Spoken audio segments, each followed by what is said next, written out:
This video is sponsored by Normandy 1998, Christopher Mitchell, 212th Trooper, Sylar 1610 and Ash, and brought to you by Christopher Mitchell, who requested this topic. If there is a video you want to see me make, just head over to Patreon or become a channel member and select the Pickled Producer tier, since among other benefits, this will guarantee that your video is made, be it the continuation of an existing series or a brand new story. Also, while I have you, please consider liking the video and subscribing to the channel, since it costs you nothing and helps tell YouTube you like what I do. With that out of the way, let's get on with the video.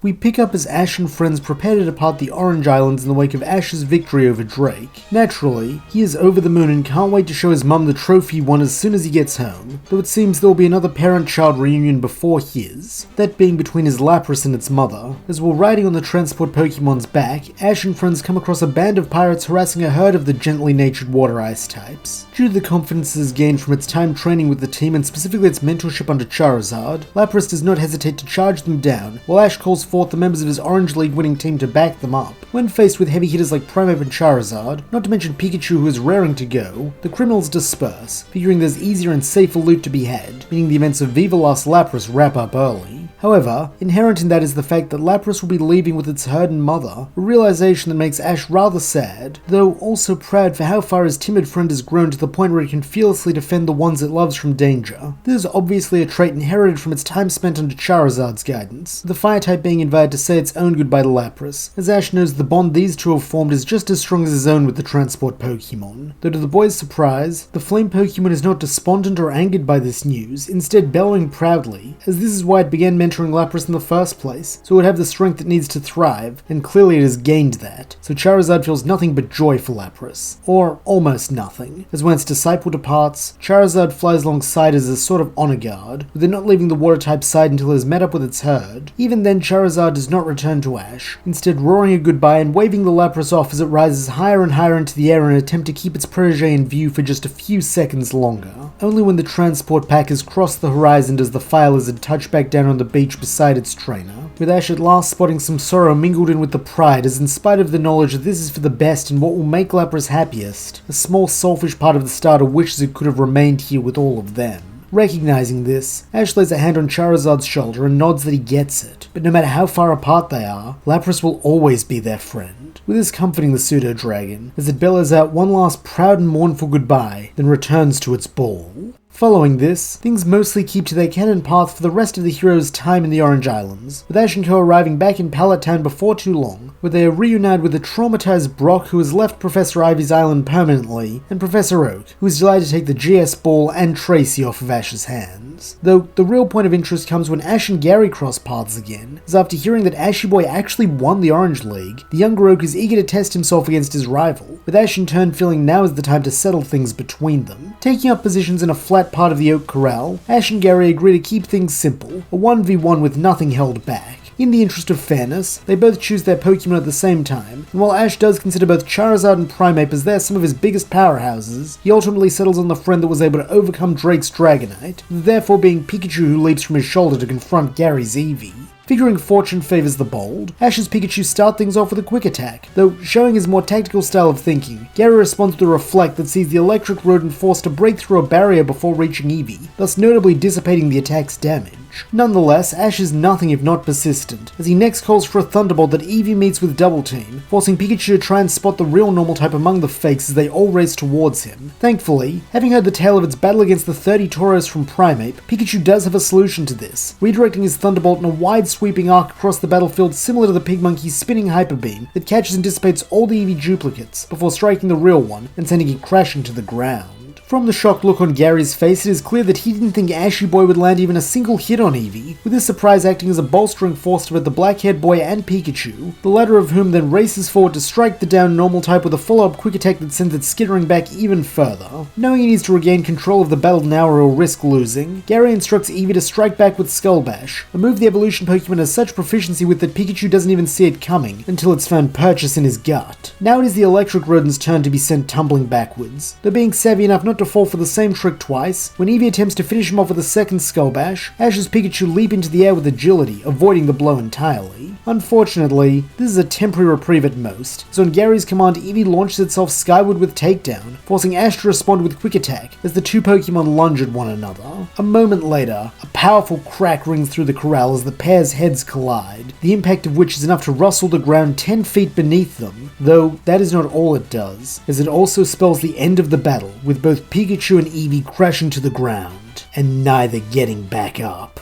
From the sidelines, Brock announces that this battle has ended in a draw, causing both trainers to run in and inspect their Pokemon while giving thanks for how hard they fought. When this is done, the two rivals' eyes meet, and while Ash expects some barb from Gary about how this doesn't counter how he was holding back, he is instead surprised when the younger comments that Ashy Boy wasn't half bad. Though make no mistake, next time they battle, he's gonna win for sure. With this, the auburn-haired youth then hoists his rucksack over his shoulder and begins walking off, while Ash calls out after him, demanding to know where he's going. Flashing his trademark cocky grin, Gary replies that he's heading west to the nearby Johto region, since there's loads of new Pokemon there to catch and a league just waiting for him to beat it. Grin growing on his own face, Ash retorts not if he beats it first, to which Gary replies that he guesses he'll see him in the Johto League finals then, before giving him a backhanded wave and stating that he'll smell him later. With his goal now set, Ash is eager to begin this new journey, and it is fortunate that he is, as Professor Oak asks if he can deliver the GS ball to his old friend Kurt in Azalea Town, since try though he might, he cannot get the mysterious Pokeball to respond to him. Always happy to help, Ash quickly agrees, with it therefore being a team of him, Brock and Misty who depart for Johto the very next day following a farewell dinner at the Ketchum household. Though, before they go, Ash needs to decide on how he's going to rotate his team, since he wants to give some of his heavy hitters a chance to rest after their championship match, while also reuniting with some others who've been away and give them some personal attention. But by the same token, he doesn't want an entirely reserved team, as Johto is a whole new place with its own challenges, so he needs to put his best foot forward and be prepared. Ultimately, with all this in mind, he settles on the squad of Pikachu, Bulbasaur, Squirtle, one of his Tauros, Charizard and Primeape, though it seems the grass poison type's Johto tenure will be a rather brief one, as a few days into the journey, Ash catches himself a Heracross who is overly fond of sucking on its bulb, and since he wants to spare his old friend this distress, while also getting a chance to train Heracross rather than depositing it directly to the lab, the bug fighter winds up taking Bulbasaur's slot on the team. This unfortunately does leave Primeape and Charizard down a training buddy, though as it turns out, Heracross is happy to fill the void, as despite its happy-go-lucky nature, it is a surprisingly dedicated fighter who wants to grow stronger, and to its great fortune, it now finds itself in a team with two Pokemon perfectly positioned to help it achieve that ambition, as Primeape is excited at the arrival of a fellow fighting type and so begins to spar frequently with it, while Charizard is equally pleased to have a new flyer who it can practice aerial combat with, as it hasn't been able to do that since Pidgeotto left the squad. As a result, Heracross soon finds itself rising through the ranks and becoming another powerhouse for Ash, though it is not the only one, as Tauros also partakes in the training, all the while showing great deference to Primeape as the Pokemon who claim leadership of the herd from it. However, one Pokemon who is far less respectful is Ash's next capture, a Chikorita who upon seeing Primeape, Charizard and the others training barges her way in and insists on being included, despite being significantly younger and smaller than the rest. This ambition mixed with the grass type's passionate headstrong demeanor and evident fighting spirit reminds Primeape a lot of itself, and with Bulbasaur being back at the lab, the pig monkey decides to take the spunky starter under its wing. To Primeape's surprise, having a disciple is significantly different from the sort of teaching it did during its stint at Oaks, as back then it was more of a drill sergeant, bringing all the reserves up to snuff by instilling them with the basics of battling and training, but here it must devise specific lessons and training exercises that are designed to suit Chikorita's strengths and personality. Luckily, Primeape doesn't have to do this alone or from scratch, as looking to Charizard, who has experience as a teacher, it is able to receive some guidance on mentoring that makes this process much simpler. In turn, Chikorita proves to be a good student, as she is quick-witted and feisty enough to persist no matter what the fighting type throws her way, growing with each lesson and only strengthening her fighting spirit. Nowhere is this plainer than when Ash challenges the Violet City Gym, as like in canon he chooses to use the grass type in the first round. However, unlike canon, Chikorita actually has the strength to defeat Faulkner's Hoot Hoot and Dodrio, only narrowly losing to his ace Pidgeot due to type disadvantage, and clearing the way for Pikachu to come in and finish the job. Despite not being the one to actually defeat the gym leader, Primeape is immensely proud of its apprentice, though in the fashion of a warrior, this is displayed through deeds, not words, as while the pig monkey Pokemon does not rain praise down on Chikorita, it does formally invite her to join in on the sparring and training, marking her as the potential to keep up with Ash's aces, and perhaps in time become one herself. Meanwhile, now that the Zephyr badge is in his possession, Ash and his friends begin making their way to Azalea Town. With this leg of the journey being one Primeape's presence has very little bearing on outside the pig monkey trying to fight a giant Arbok tank to save Togepi, even if it is a vain effort. However, this all changes when the episode Charizard's Burning Ambition rolls around, as thanks to having several sparring partners and a long-time rival rather than sitting on its butt doing nothing and only battling chumps far below its level, Charizard is much stronger here, strong enough to actually fight Liza and her Charizard Charla to a stalemate. Thanks to this, the Fire Lizard is deemed worthy to train in the Charicific Valley if it wants, though shockingly, it refuses, since with all the aforementioned things working in its favour as a part of Ash's team, it has no desire to leave, while also remembering the pain of parting with Lapras. Though, when our heroes depart, Liza makes sure Charizard knows the offer to train here is open-ended, with the Flame Pokemon in turn letting in a bellow meant to convey that it may well take her up on her offer someday, just not today. From here, Primeape's impact on the plot remains rather indirect for a while longer, with the next notable change coming in wide for battle, when Heracross absolutely trounces Shingo's Scizor Blade, thanks to his time spent training with the two aces from Kanto. Not long after this, the journey to Azalea Town comes to an end, with Ash entrusting the GS Ball to Kurt as bid, though not before he adds Cyndaquil to his team, who becomes yet another student of Charizard's thanks to their shared fire typing, resulting in a humorous dynamic developing in which Chikorita deems Cyndaquil her rival since it is the disciple of her master's rival, while Cyndaquil doesn't get any of that, and just wishes the mean veggie monster would stop sneak attacking it randomly as her preferred means of training. Meanwhile, as part of its training, Ash takes on Bugsy with the two fire types, having Cyndaquil face Spinnerack, though when it becomes clear it has an issue with igniting the fire on its back, Ash is able to buy it time by switching into Charizard, who has no difficulty with the first two foes, before allowing Cyndaquil to come back in for the battle against Scyther. Thanks to not being as worn out from Spinnerack, Cyndaquil is in a much better state coming into this battle, and when coupled with the fact that it is now literally and figuratively fired up, it makes short work of the Bug Flyer, earning a victory for Ash. Nonetheless, neither Ash nor Charizard forget how badly things could have gone, with the focus of their training now being on teaching Cyndaquil how to ignite the flames on its back at will. Admittedly, this is somewhat difficult for Charizard at first, as its fire has been lit from the moment of its birth, so it has no frame of reference for what Cyndaquil is struggling with, though when Primeape helps recontextualize it like manifesting a powerful flamethrower, the Cantonian starter instantly understands, and so not only helps his little friend to ignite its flames through numerous demonstrations and practices, but also instills some fire-type pride in this achievement to burn away at its timidness and make it less of a baby within the group.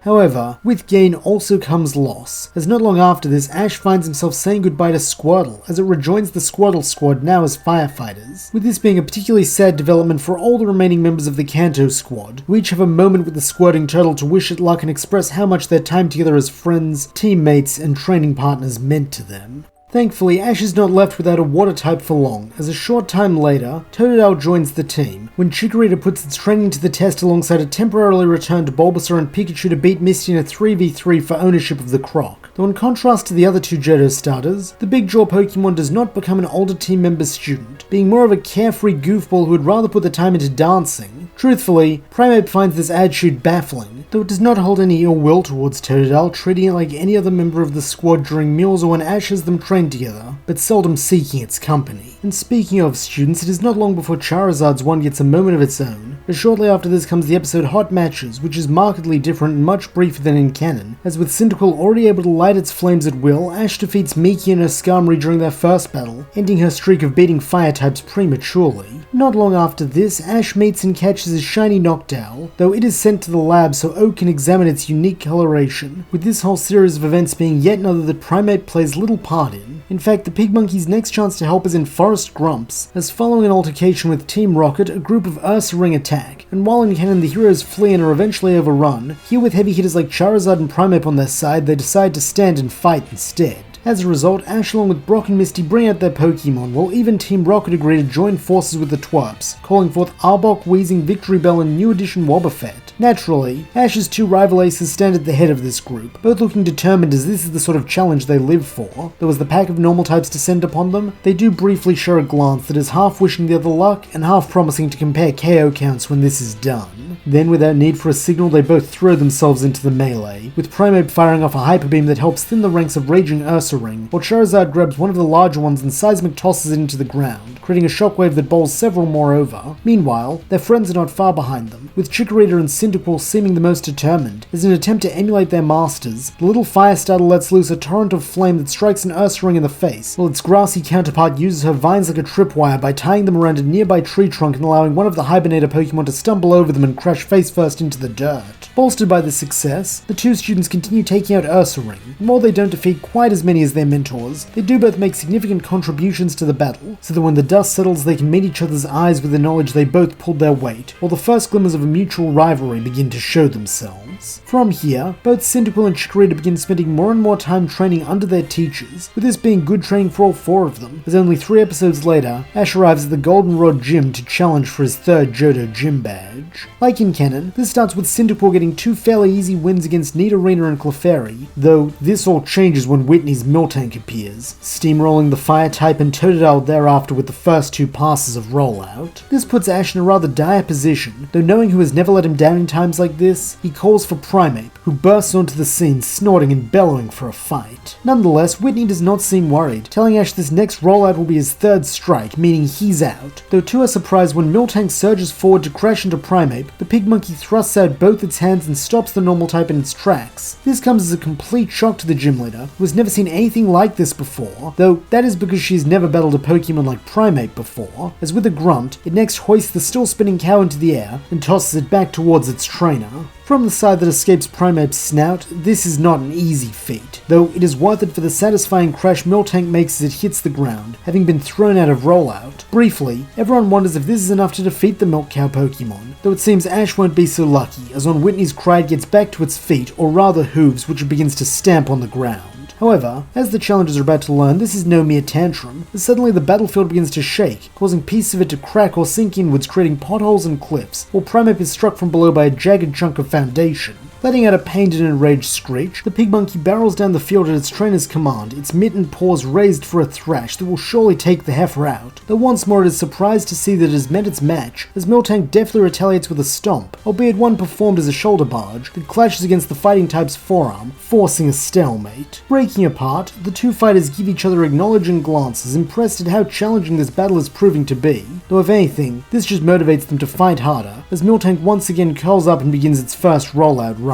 Figuring this should be no problem, as it has already deflected usage of this attack that had 3 times the momentum, Ash and Primeape are not worried, though this quickly proves to be a mistake as Whitney reveals her curveball, that the earlier earthquake was not just to hurt Primeape, but to create a ramp through which this attack can deal extra damage. Good to her word, the Milk Cow Pokemon then veers sharply to the side, avoiding Primeape and instead shooting up a steep incline that sends it high into the air. Wisely, Ash tells his friend to dodge, since the recoil from missing this attack may take Miltank out for them, though to his and the pig monkey's dismay, no matter how far it runs, Primeape cannot get out from under its opponent's shadow, with it only being a matter of time before the normal type crashes down on top of it, knocking it face first into the dirt. Then, as if to add insult to injury, Miltank starts spinning in place like a tire stuck in sand, with it seemingly trying to grind Primeape's fur off, though in spite of the mounting damage, the fighting type does not give up, and nor does Ash, who a moment later gives a most cunning command, Hyper Beam. Understanding what its trainer has in mind, Primeape lets out a primal shriek as it fires the beam of light directly into the ground.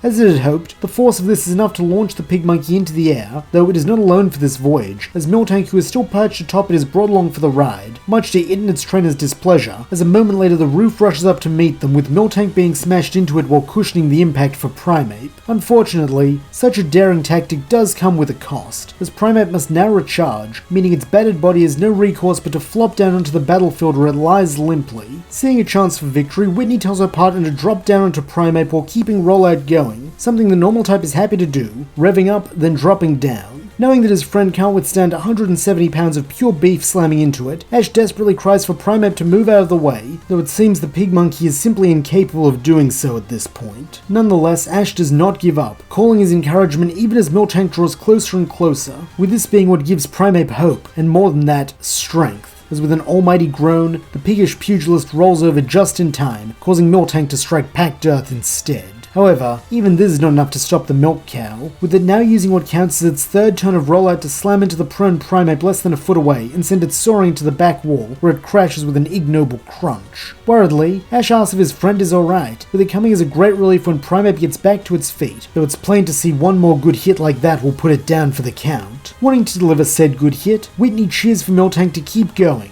and knowing what this means, the normal type races forward, its sights set squarely on the pig monkey. Seeing that their back is quite literally to the wall, and recognizing that this use of rollout will be even stronger than the version Primeape tossed aside at the cost of great exertion, Ash weighs his options carefully, though it's clear he won't have long to strategize, as at that moment Miltank tears past him, leaving very little room between itself and Primeape for the pig monkey to escape through. However, rather than terrify Ash, it inspires him. With a smile crossing his face, he yells for Primeape to use the back wall like a springboard and leap over Miltank. Snorting in appreciation for this clever thinking, Primeape jumps upwards, then channeling a mega kick into its feet, it pushes off from the wall and soars over the top of the speeding cow. Meanwhile, with all the momentum it's built up, not to mention the limited space to maneuver, the bovine Pokemon is sent crashing into the wall with what should be a match-ending collision. Though this is Whitney's Miltank we're talking about, and so with a pained grunt that shows it is not too far from unconsciousness, it pulls itself from the crash site and begins spinning back the way it came for its fifth and final rollout. Without sharing a word, everyone in the gym knows this will be the last clash of the battle, with it all coming down to Ash and what counter he can invent for such speed and power heading Primeape's way.